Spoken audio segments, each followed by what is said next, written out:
Does your video clip look too bright and lack that emotional, rainy mood? Do not worry.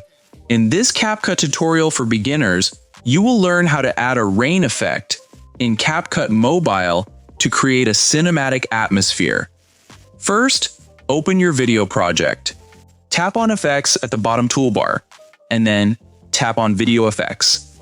Now, tap on the search bar, type Rain, and select the rain effect to add falling raindrops over your screen. Tap on Adjust to change the rain speed and density. Then, drag the effect track across your whole timeline. Here is a secret pro tip. For high-quality CapCut video editing, visual rain without sound feels fake. Tap on Audio, select FX, search for rain, and add a thunderstorm sound effect. Then, lower your video brightness and saturation for a true cinematic mood. Now, tap on the check mark and press play to review your rainy scene. To continue learning from our full course, check the playlist link in the description below.